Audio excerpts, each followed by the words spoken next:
우리는 성령 하나님께서 우리를 거듭나게 하신 것으로 인하여서 우리의 구원을 확신할 수 있다고 계속 말씀드리고 있어요. 어느 자기 확신에 의해서 내 구원의 확신을 가지는 것도 아니고 자기 암시라든지 아무 근거 없이 우리는 구원의 확신을 가져서는 안 돼요.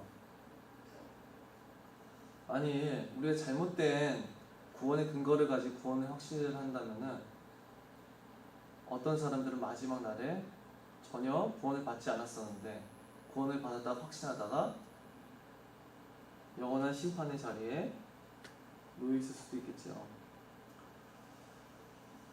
그래서 성경은 분명히 약속의 성령으로 인치심을 받는다 이렇게 말하고 있어요. 인치심이라고 하는 것은 도장을 찍는다는 거예요. 이 사람이 구원받은 하나님의 백성이라는 것을 하나님께서 인치신다는 거예요. 확증하신다는 거. 어떻게? 성령으로서. 한 사람이 구원의 확신을 가지려면은 그 사람은 반드시 자신이 성령으로 거듭났는지를 봐야 해요. 성령이 오시지 않고서는 우리는 구원받은 자라 할 수가 없기 때문에 그래요. 바울과 바나바가 1차 전도 여행을 마친 이후에 예루살렘으로부터 유대인 무리들이 올라와요. 뭐라고 하냐니까 할례를 하고 자신들의 율법을 지켜야지만 너희에게도 구원이 있을 것이라고 막 말을 하기 시작하는 거예요. 안디옥 교회에 와가지고. 그것 때문에 바울과 바나바가 예루살렘 교회로 가서 예루살렘 교회에서 회의를 하게 돼요. 그 자리에서는 베드로도 있었어요. 베드로가 그때 뭐라고 말을 하냐니까 우리 하나님 마음을 아시는 하나님이 우리에게와 같이 그들에게도 성령을 주어 증언하시고 이래요. 우리뿐만이 아니라 이방인들에게도 성령을 주셨다고 하는 것을 바울이 예루살렘 회의에서 말하는 거예요. 바울이 베드로가 지금 예루살렘 회의에서 왜 이 얘기를 하냐니까 베드로가 요파에 있었을 당시에 하나님께서 환상을 보여주세요. 어떤 환상이냐니까 하늘로부터 율법에 의해서 부정한 동물들이 담긴 보자기를 내려보내주셔서 이것을 먹으라고 말씀하세요. 그것을 먹으라고 하니까 베드로는 율법에 의한 부정한 음식이기 때문에 먹을 수 없다고 말씀하시죠. 근데 그런 환상이 3번이나 있었어요.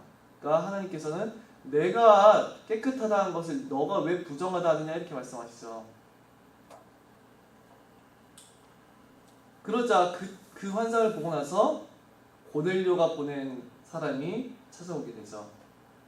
하나님께서는 온 이방인에게도 구원을 주시고자 그 환상을 보여주셨었고 고넬료에게도 역사하셔서 그를 베드로에게로 인도하셨던 거였어요.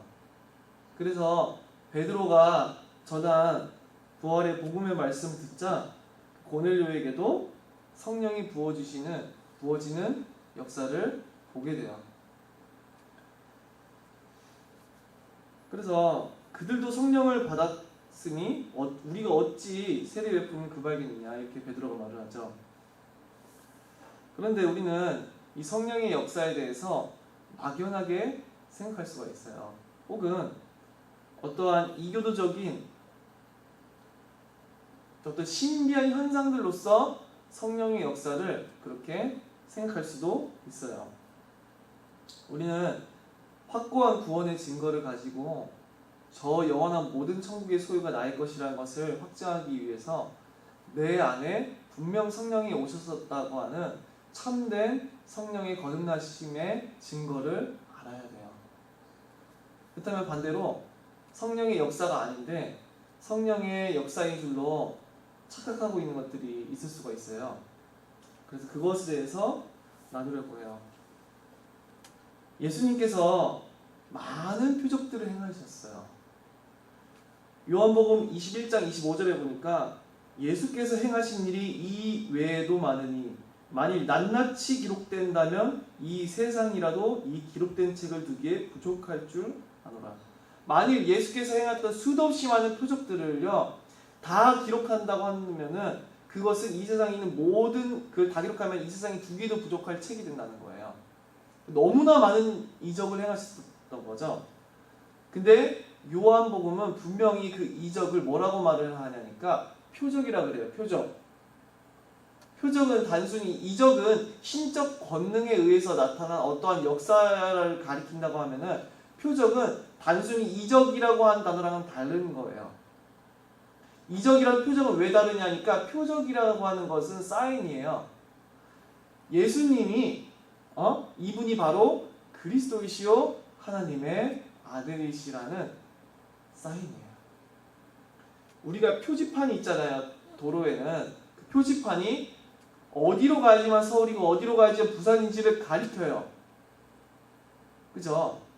그것과 마찬가지로 예수님께서 행하신 모든 표적들은 왜 그것을 표적이라고 하냐니까 바로 그 누구도 그리스도가 아니라 그 누구도 하나님의 아들이 아니라 바로 이 예수가 바로 오직 이 예수가 그리스도라고 바로 이분만이 하늘로부터 내려온 하나님의 아들이시라고 증언해 주는 것이기 때문에 우리는 그분이 행하신 모든 이적을 표적이라고 하는 거예요.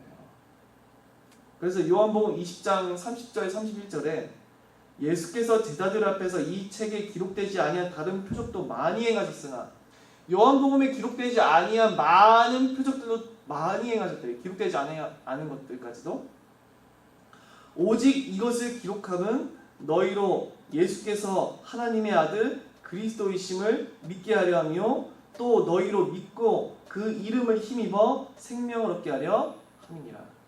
이 표적들도 많이 행하셨었는데 이 표적들을 왜 행하셨었냐니까 이것을 기록함은 왜 기록했어요? 이 표적들을요? 요한이 너희로 예수께서 하나님의 아들 그리스도이심을 믿게 하려 하며 또 그 이름을 힘입어 생명을 얻게 하려 함이니라 이렇게 말하고 있어요. 이 표적들의 목적은 무엇이냐니까 바로 예수가 마침내 오신 그리스도 메시아이시며 바로 그분만이 그 누구도 다른 이가 아니라 예수만 그리스도라고 그는 하늘로부터 오신 참 하나님의 아들 하나님의 본체이신 증거로서 행하신 것들이었어요. 구약에서도 하나님께서 행하셨던 모든 이적들 있잖아요. 그것을 표징이라고 해요. 왜 그런 줄 아세요? 단순히 이적이 아니라 여호와가 누구이신지를 나타내기 때문에 여호와가 누구신지 그 모든 이적들이 가르쳐줘요. 모든 출애굽할 당시때 10가지 이적을 보자 하니 모든 자연 만물도 저 모든 우주의 천체들도 모든 것이 누구에게 복종하느냐 자연 만물도 하나님 그 여호와라고 하는 그분에게 복종해요. 여호와는 참으로 모든 만물을 권능으로 다스리시는 분이구나 라는 것을 그가 행하신 모든 이적들을 통해서 보게 되는 거예요. 구약에서 나타난 모든 예언들도 마찬가지예요. 하나님께서는 왜 예레미야서도 그렇고 이사야서에도 그렇고 왜 예언을 주시냐고 하냐니까 이분이 모든 역사를 주관하시는 절대 유일하신 주권자라는 것을 알게 하려고 하시기 때문이에요. 하나님만이 오직 여호와만이 창조주이시오 권능주이시오 모든 전능하시며 전지하시며 거룩하시며 주권자이시며 통치자이시며 이 모든 것을 나타내시기 위해서 하나님께서는 이적을 베푸셨던 거예요. 그래서 그걸 표징이라고 해요.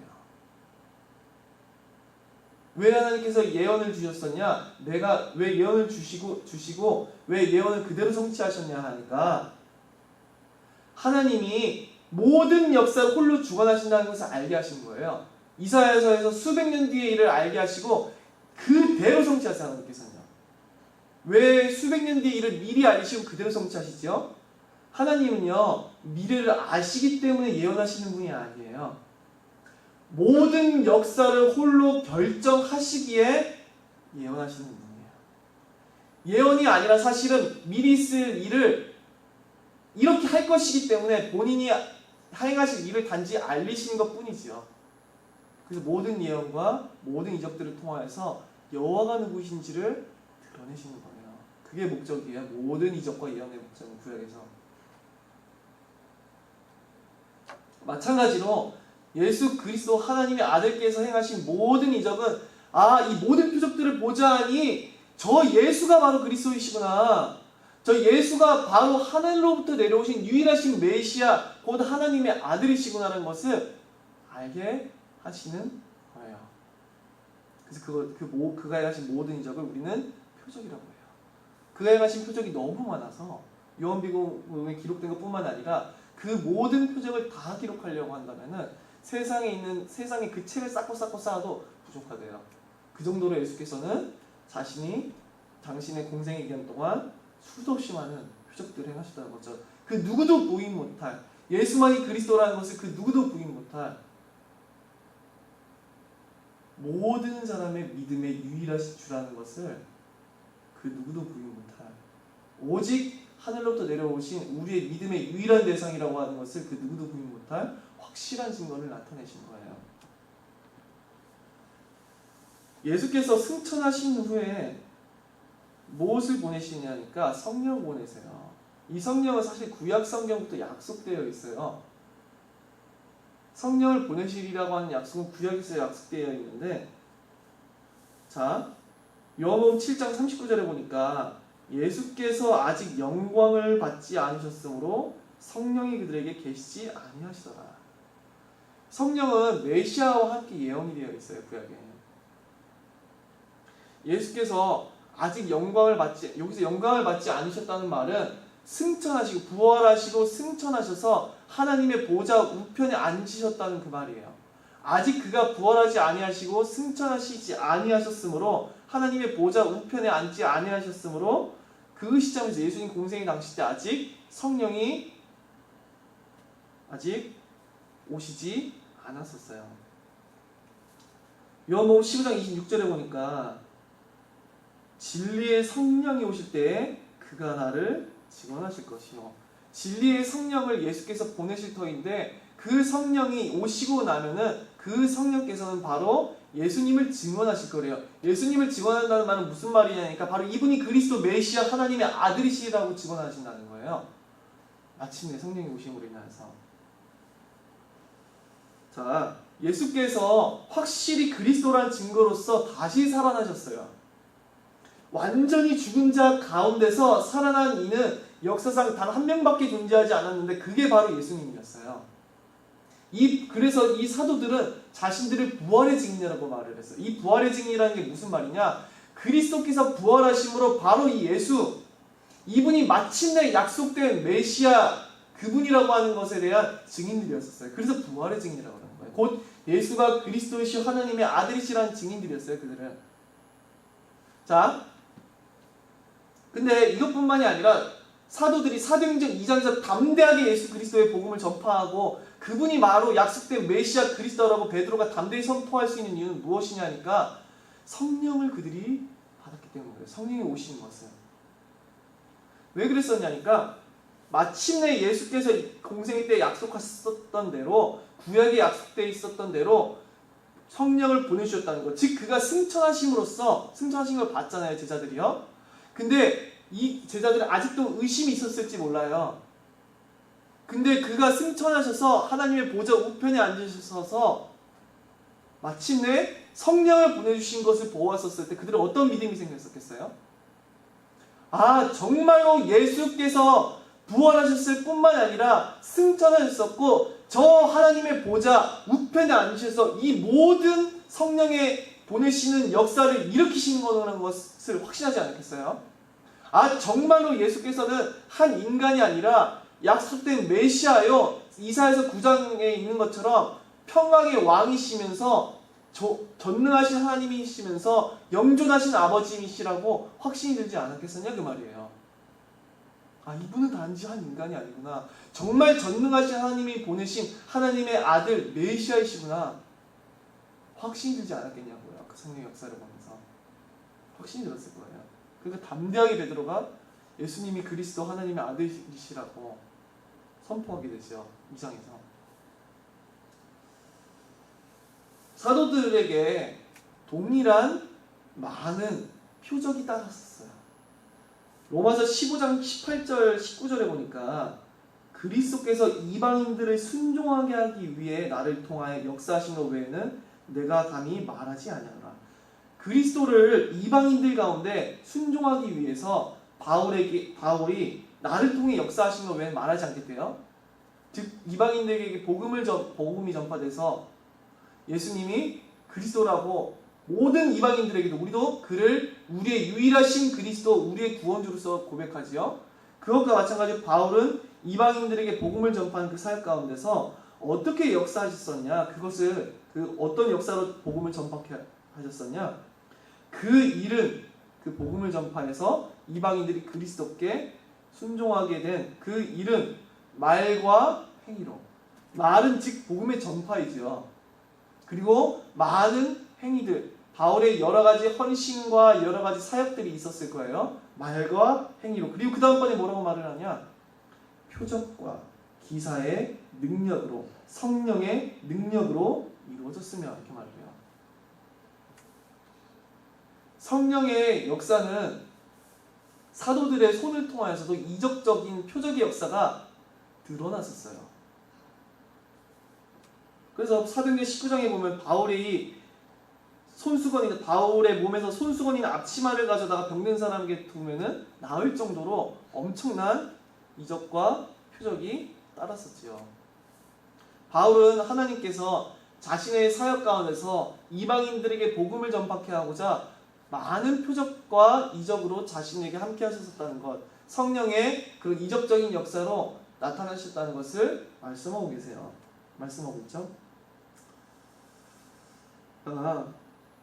왜 하나님께서 성령이 나타나신 능력으로 말미암아 사도들과 함께 하셨었냐니까 이것은 한 가지 이유였어요. 그들이 전파하는 말씀대로 곧 예수님이 그리스도이시며 하나님의 아들이심을 견고하게 확증하기 위함이었어요. 견고케 하기 위해서. 만일 이 표적과 이적이 없었다고 한다고 하면은 이방인들이 어떻게 저 유대 땅에서 난 한 유대인이 모든 사람의 유일한 구세주라고 믿을 수가 있었겠어요. 그가 누구길래? 그가 누구이신지를 드러내야 되잖아요. 구약 성경에서처럼 여호와가 어떤 분인지, 여호와가 신이시다 말을 해왔지 안 통해요. 근데 우리는 왜 여호와만 유일하신 신이시며 전능하시며 주권자이시며 통치자이시며 모든 사람의 생사와 복을 주관하시며 살리시고 죽이시고 왜 그런 분이심을 알죠? 그가 행하신 모든 이적들을 보므로 말미암아 그만이 자연 만물과 모든 사람의 인생을 모두 다 다스리시는 분이라는 것을 우리는 알아요. 그가 행하신 모든 표징들로서. 마찬가지로 예수님이 바로 메시아 그리스도이심을 확고하게 하기 위해서 그가 승천하신 후에 성령을 똑같이 예수께 부어주셨었던, 예수께 물붓듯 기름붓듯 부어주셨던 그 성령이 그가 승천하심으로 그가 하나님의 보좌 우편에 앉으사 그의 사도들에게도 동일하게 성령을 보내주심으로 인하여서 예수님이 그리스도 메시아라는 것을 모든 이방인 가운데서도 확고하게 확증하신 거였어요. 자, 이것은 이적이라고만 하지 않고 바울이 표적과 기사의 능력으로, 성령의 능력으로 이루어졌으면, 즉 왜 표적이라고 하는 단어를 사용하냐니까 단지 이적이 아니라 이 이적들은 예수님이 그리스도 하나님의 아들이시라고 하는 이 복음을 확증하는 역할을 감당했기 때문에 그래요. 자, 그런데 이 성령의 외면적인 이적의 역사들이 그치기 시작했어요. 왜 그럴까요? 성령의 이런 이적적인 역사가 그치게 된 이유는 하나님의 계시의 말씀이 완성되었기 때문에.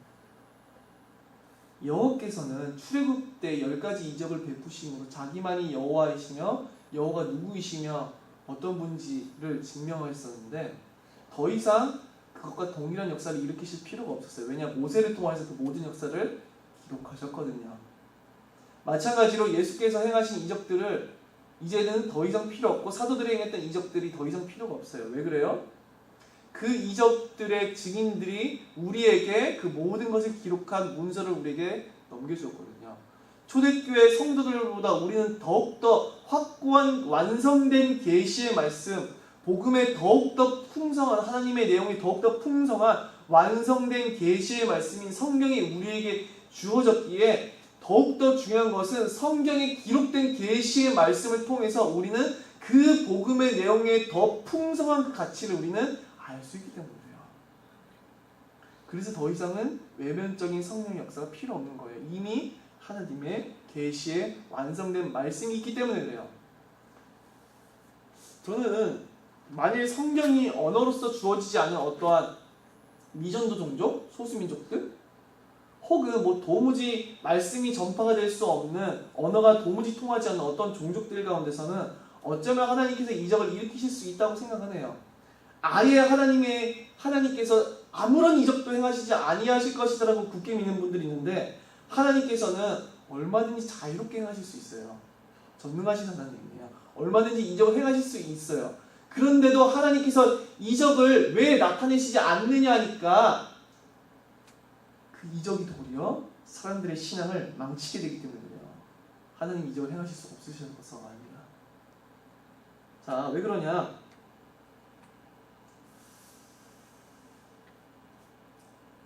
완성된 계시의 성경을 갖고도 말씀 자체를 추구하지 아니하고 그 성령의 이적적인 역사만을 추구할 경우에는 정말 매우 큰 신앙의 오류가 발생하게 돼요.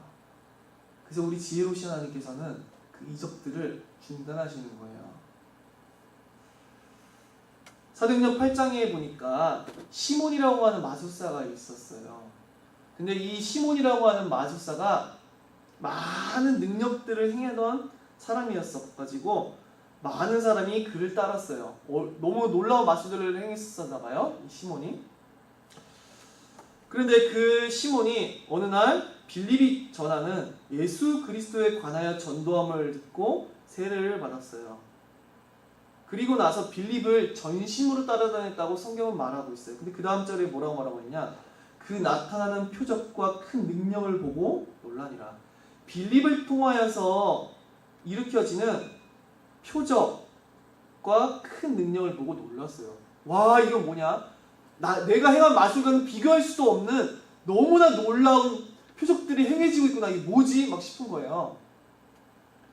그러니까 그 지역 거기로 그 사마리아에 하나님의 말씀이 전파됐다는 것을 듣고 베드로와 요한이 내려오니까 베드로와 요한에게 어떻게 한 줄 아세요? 돈을 주면서 나도 내가 기도하는 자들이 성령을 받을 수 있도록 내게 그런 권능을 달라고, 내가 돈을 주고 그걸 살 테니까. 이 시몬이 추구한 것은 그 표적들을 통하여서 예수님이 증거되고 그가 메시아라는 것이 증거되므로 그 그리스도가 누구신지, 하나님이 누구신지, 그 신앙의 내용, 예수 그리스도 자신, 하나님 자체, 그것에 관심이 있는 것이 아니라 그것을 증언하기 위해서 하나님께서 일으키셨었던 표적 그 자체에 관심이 있었던 거예요.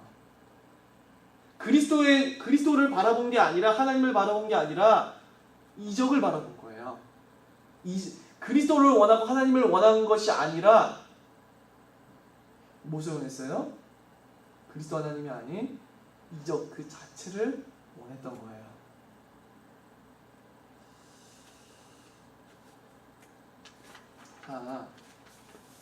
그래서 베드로는 그에게 네 마음이 바르지 못하니 너가 관계도 없고 네가 이 도에는 관계도 없고 분깃된 것도 없으리라. 그는 그리스도의 십자가의 도에 아무런 분깃도 없을 거라. 그렇게 말해요. 두려운 말이죠. 그리스도의 십자가의 복음에 아무런 분깃도 그는 받지 못할 것이라고 베드로가 그렇게 말하죠. 이 시몬은 성령에 나타내시는 그 능력을 단지 어떤 에너지, 자기가 행할 수 있는 어떠한 신비한 에너지 정도로 생각한 거예요. 자기가 신비하게 행할 수 있는 어떤 에너지. 지금도 부흥사들이라든지 어떤 기도원 같은 거 저는 가는 걸 전혀 추천하지 않아요.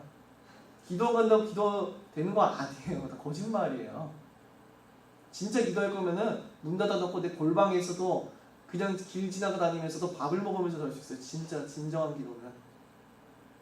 기도원 가는 게 아니라. 근데 기도원 가면은 온갖 사이드들이 많아요. 그런데 가시면 안 좋아요. 온갖 사이비 이단들이 파헤치고 있기 때문에 사기꾼들이 파헤치는 곳이 기도원이라서 부흥사들 맨날 사기꾼 치죠. 사기꾼들이에요. 사기꾼. 돈을 위한 사기를 치는 사기꾼들이에요. 자꾸. 부흥사는 성경적으로 틀린 거예요. 몇 번 말씀드렸었지만 부흥사람은 존재할 수가 없어요. 부흥은 인간이 인위적으로 일으켜내고 만들어내는 게 아니기 때문에.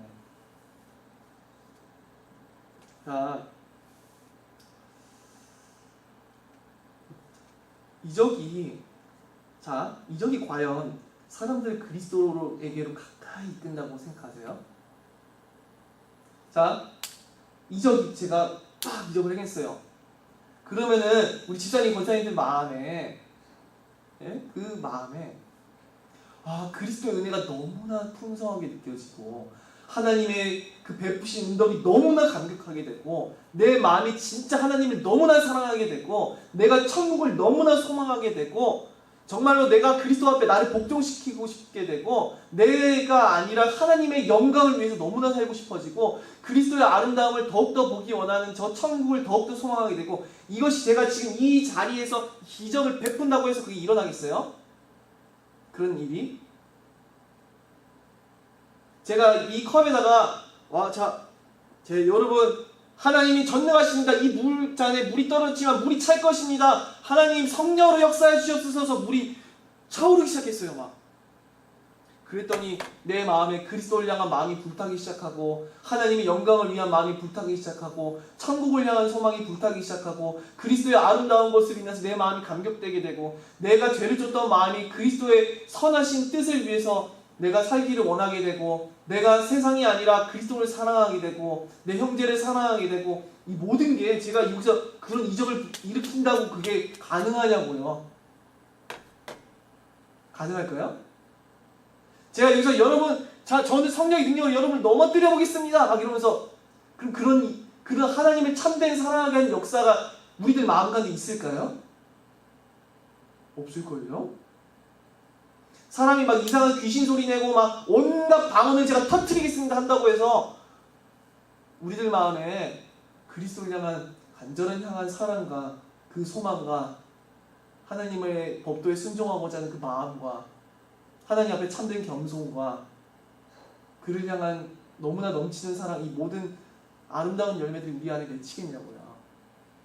그 이적적인 역사들이 그렇게 할 수 있을까요? 없어요. 그죠? 자, 제가 말씀드렸었던 넌 진정으로 나를 그리스도 앞에 복종케 되고 그리스도를 사랑하게 되고 하나님의 영광을 위해 살게 되고 그의 법도를 사랑하게 되고 그리스도의 아름다움을 보게 되고 천국을 소망하게 되고 이 모든 것들은 성령께서 행하신 외면적인 역사가 아니라 성령께서 행하시는 인간 마음 가운데 그 본성 가운데 역사하시는 내면적 역사야. 외면으로 행하는 눈에 보이는 역사가 아니라 이 모든 아름다운 역사들은 성령께서 인간 마음과 본성 가운데 행하시는 내면의 역사라는 말이에요. 성령의 외적인 역사들은 이런 능력이 없었어요. 성령의 외면적인 역사로 인해서 예수가 그리스도 하나님의 아들이심을 증언하게 하셨었지만 그 증언된 내용이 실제로 한 사람에게 믿어지고 깨달아지고 그 그리스도의 복음을 사랑하게 되고 하나님께로 돌이키게 되는 모든 역사는 성령의 외면적인 역사가 아니라 내면적인 역사였어요.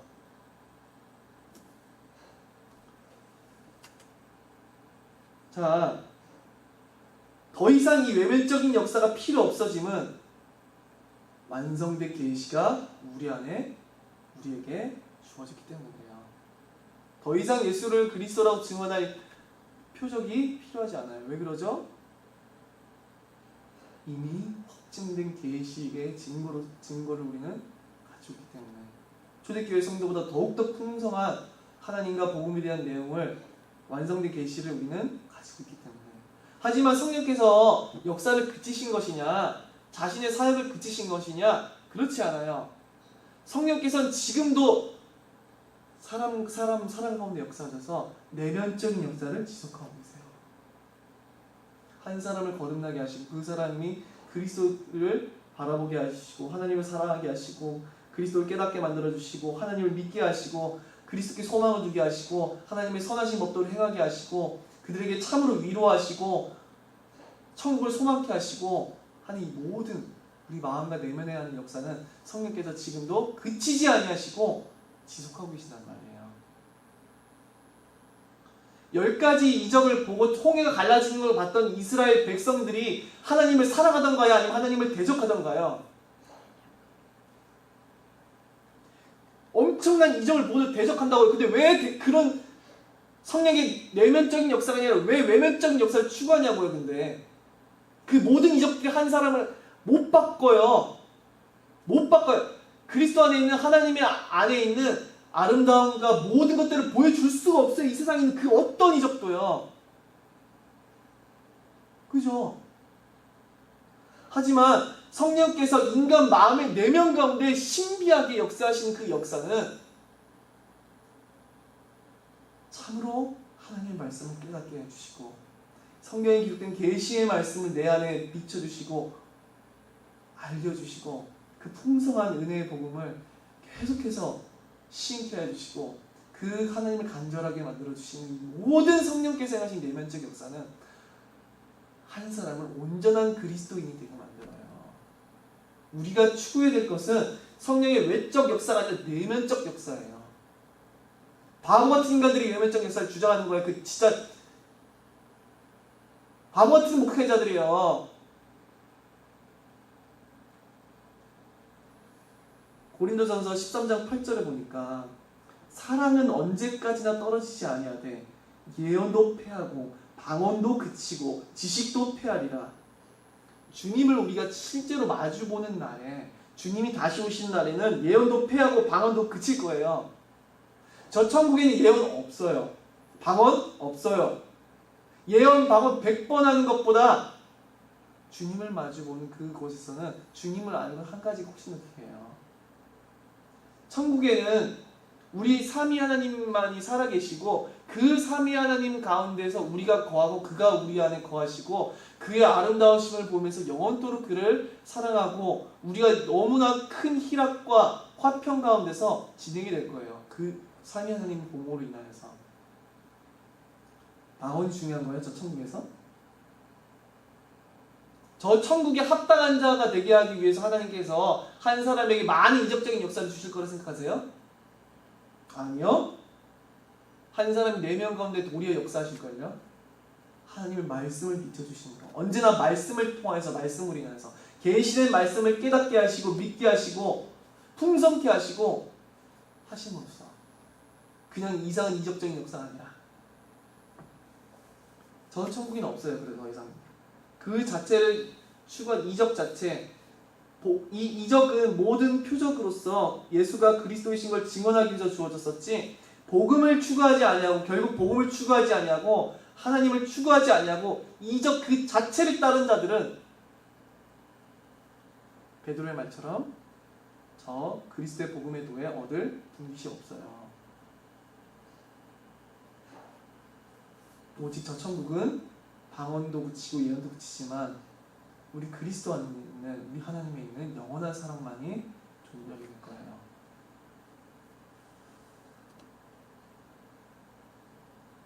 외적이 은사를 추구하는 것이 위험성이 있는데 귀신의 역사와 분간할 수가 없어요. 어떻게 분간해요? 이 귀신의 역사인지 성령의 역사인지 어떻게 분간해요?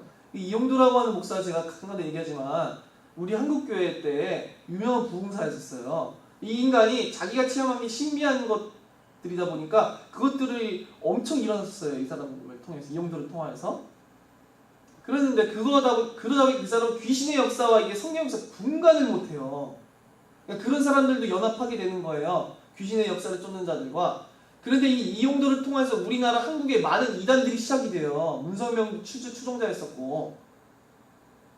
되게 웃기죠. 본인은 하나님 앞에 온전하려고 힘썼던 사역자였어요. 그 사람이 이적적인 것들을 추구함으로 인하여서 그 귀신의 역사를 따르는 온갖 사람들이 그게 성령의 역사인 것처럼 포장이 돼가지고 온갖 이단의 교리들을 만들어내는 거예요.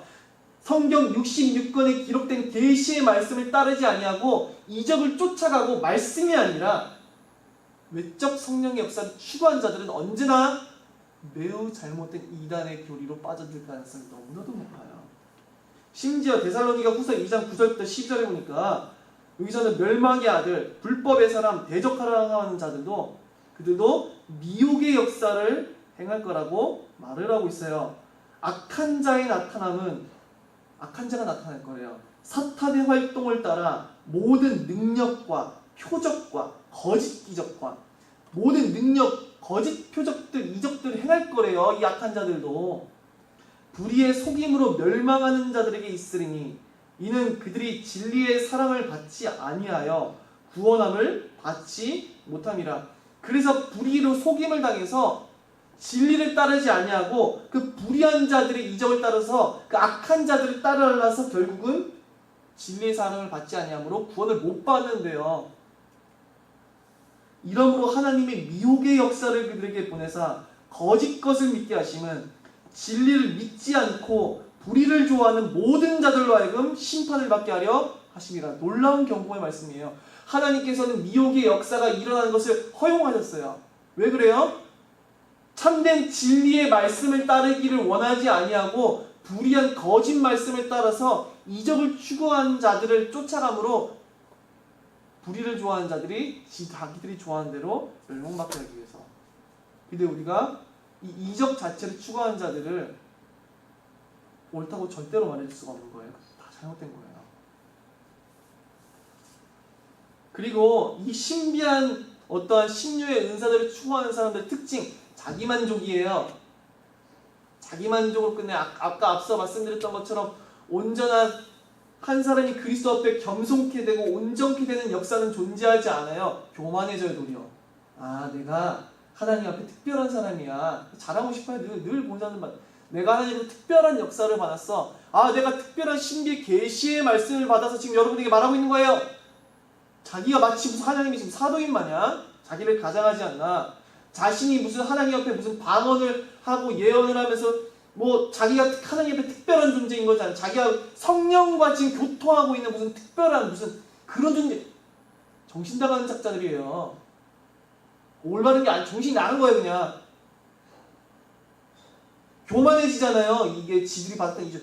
그리스도인은 온전해지던가요? 그리스도 안에 사랑이 너무나 벅찬다고 한다면은 나 자신을 드높인 게 아니라 그리스도의 십자가의 복음을 드높이고 싶어 할 거예요. 나 자신을 드러내는 것이 아니라 우리 하나님의 이름이 얼마만큼 존귀한지를 자랑하고 싶어 할 거라고요. 근데 이 외적인 은사를 추구하는 자들의 특징, 교만해요. 자기만족으로 끝나요. 자기만족. 결국은 자기 허영심을 만족하는 거예요. 하나님의 성령을 빙자해서.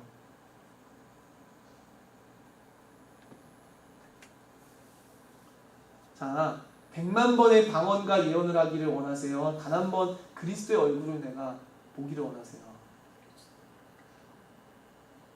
100만 번, 1000만 번 방언과 예언을 하는 것보다 내가 골방에 들어가서 무릎 꿇고 그리스도의 십자가의 복음을 참으로 바라보고 그의 영광을 간절히 보여달라고, 내 안에 십자가의 그 풍성한 은혜를 내 안에 부어달라고, 그리스도께서 죽으시고 베푸신 놀라운 은혜를 지금 내 마음을 충만하게 하라고.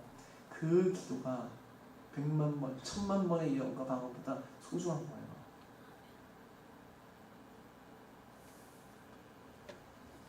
그렇기에 예언은 결국 폐하여지고 방언도 폐하여진다고 아까 말씀드렸었죠? 하지만 그리스도를 향한 그 간절한 사랑과 그리스도를 향한 간절한 헌신과 그리스도와 하나님의 영광을 위한 그 애타던 마음은 저 천국에서도 영원히 지속돼요. 그건 천국의 본질적인 것들이에요. 천국에 알맞은, 내가 천국에 가장 나를 알맞게 만드는 가장 본질적인 것들이에요. 외적인 걸 추구하지 마시고 내 내면에 하나님을 향한 사랑과 그리스도를 향한 내 내면적인 것에 우리는 몰두해야 돼요.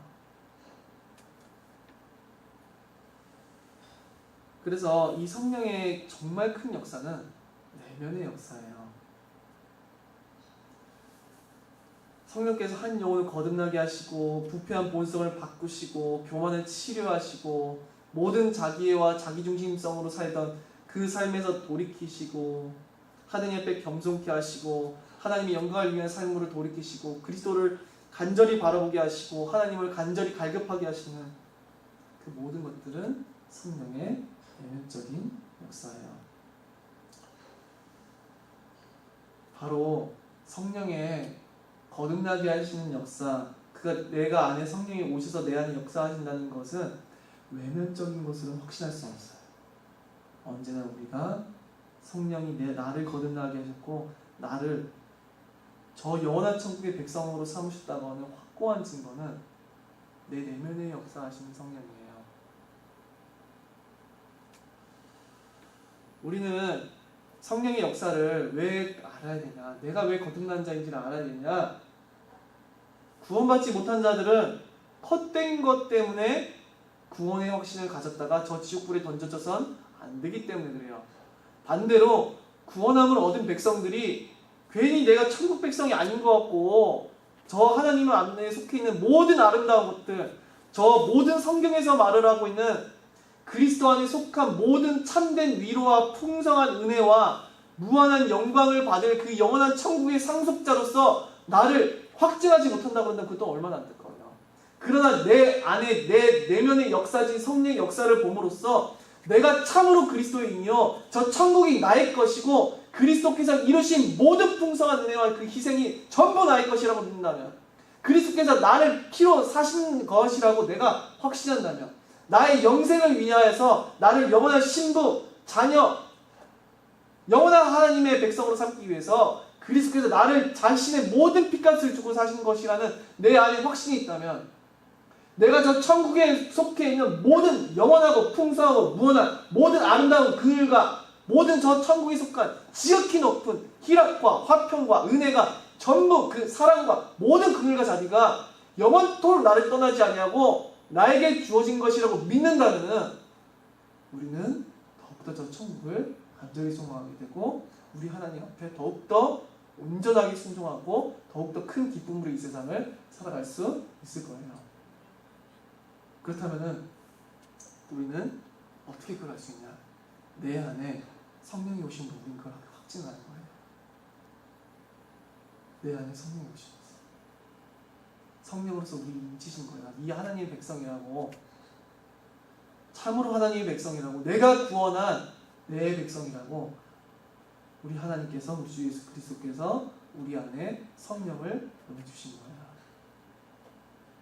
그것으로서 우리는 우리의 구원을 확증하는 거예요.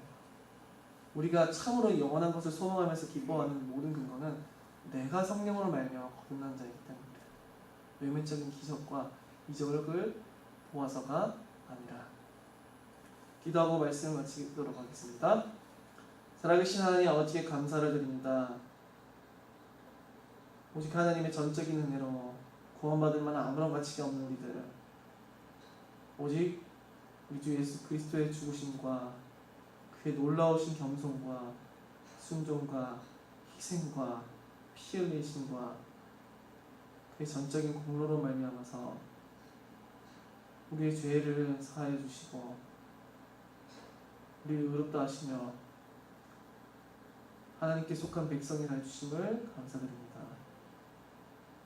성령을 언제나 우리 안에 더욱더 크게 역사해 주셔서 우리의 마음이 언제나 우리 주님을 향한 간절한 소망과 사랑 가운데서 떠나지 않게 해주시고 우리 하나님과 우리 주 예수 그리스도 안에 있는 영원한 아름다움을 보호를 위하여서 언제나 우리의 마음이 우리 하나님과 우리 주 예수 그리스도께 향하는 것이 그치지 아니할 수 있도록 역사하여 주시옵소서. 그래서 마침내 우리가 우리 주 예수 그리스도를 본 그날에 기쁨과 환희의 새 노래로 우리 주님의 모든 은혜를 드높일 수 있도록 우리에게 은혜를 허락하여 주시옵소서. 살아계신 우리 주 예수 그리스도 이름으로 기도드립니다. 아멘.